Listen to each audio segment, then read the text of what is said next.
Alam mo ba na kayang-kaya mo rin gumawa ng brownies gamit lang ang kawali? Hindi na nga natin kailangan ng oven para lang makagawa ng brownies. Napakasimple lang din at mura lang yung mga sangkap na kailangan natin para sa ating recipe. At dahil bare months na nga, ay isa yung brownies sa pinakapatok na panghimagas tuwing Pasko. Alam ko na gusto mo rin itong matutunan kaya tara na't simulan na natin. Ito na nga yung mga kailangan nating sangkap. Bali, ilalagay ko lang sa comment box yung eksaktong sukat. Gamit ang katamtamang lakas ng apoy ay tunawin lang natin ang ating butter. Tunawin lang natin itong mabuti hanggang sa wala ng buo-buo. Bali, sukat naman yan ay 1/2 cup ng butter. Kung wala naman kayo mabilhan ng butter, ay pwede rin kayong gumamit ng margarine. Kapag natunaw na nga ang ating margarine, ay maglalagay naman tayo ng ating chocolate bar. Kahit anong chocolate bar, ay pwede natin gamitin kahit yung mga nabibili lang nga sa tindahan. Bali, yung ginamit ko naman dyan ay isang bar lang ng Goya Dark. Mas nasasarapan ko kasi yung dark dahil hindi siya ganun katamis. Kung gusto nyo na mas marami yung ilagay ng chocolate bar, ay ayos lang. Pwede nyo nga itong dagdagan. Idagdag na rin natin ang ating 3/4 cup ng Milo. Bali, 3 sachet na maliit lang yan. Saka lang natin to haluing mabuti. Pwede rin kayong gumamit dito ng cocoa powder. Bali, 1/2 cup naman yung ilalagay natin kung cocoa powder yung gagamitin nyo. Kapag nahalo na natin yan, saka naman natin ilalagay ang ating harina.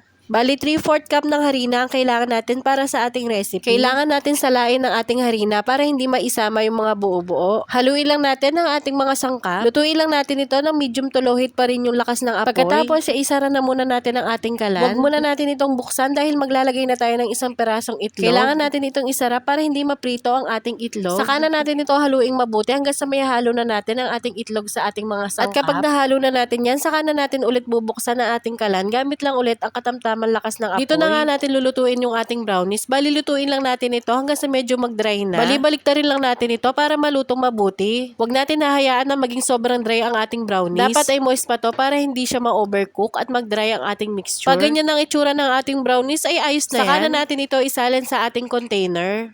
I-flat lang natin dyan ang ating mga brownies. Kung na-overcook naman ang inyong brownies o kaya naman ay nasobrahan ito sa dry, ay maglagay lang kayo ng isang kutsarang tubig para bumalik yung pagka-moist niya. Saka nyo lang ito hahaluin. Ganun lang nga kadali at meron na tayong Milo brownies sa kawali. Siyempre, in-slice ko na din yan. Kung mapapansin nyo nga, hindi na rin tayo gumamit ng kahit anong matamis sa ating recipe. Ayos na kasi yung tamis niyan dahil sa Milo at dun sa chocolate na nilagay natin. At ang panghuli ay maglalagay lang tayo ng kahit anong toppings na gusto nating ilagay. Ilagay nga lang ako ng mani dyan na nabibili sa tindahan. Ayan na nga ang ating brownies. Palamigin lang natin ito, saka na natin ito ilagay sa ating refrigerator para mas masarap. Mas magiging chewy kasi ito pag malamig. At kung nakaabot ka nga sa parte ng video na ito, ay maraming salamat. Paki-comment mo na rin kung saan kang lugar para ma-shoutout ka namin sa next video. Sa sobrang sarap nga nito, ay ubos agad. Kaya sa susunod ay dadagdagan ko talagang gagawin ko. Ito palang ginagawa ko pag wala akong ginagawa. Tara nang kumita habang naglalaro. Download nyo na rin itong masaya game. Napakadali lang din mag-register. Alam nyo ba na habang naglalaro, ay pwede kayong kumita ng malaki. Talagang magiging masaya ang araw mo dito. Araw-araw ay makakakuha ka pa ng daily bonus na pre-coins. Naku, sinasabi ko sa inyo na napaka-legit talaga nito. Napakadali lang din mag-cash in at mag-withdraw. Makakakuha ka pa na hanggang 55 pesos na pre-coins. At ang maganda pa dito ay makukuha mo rin agad yung panalo mo. Napaka-legit talaga. Ito ang color game, yung isa sa pinaka-paborito kong laro. Napakadali lang din kasing manalo dito at siguradong lalaki ang puhunan mo. Para siguradong malalo ay maglagay lang tayo ng 2 hanggang 3 kulay. Ayan na nga, nagdoble na ang puhunan ko. Kaya i-download nyo na rin yan. May link sa comment section.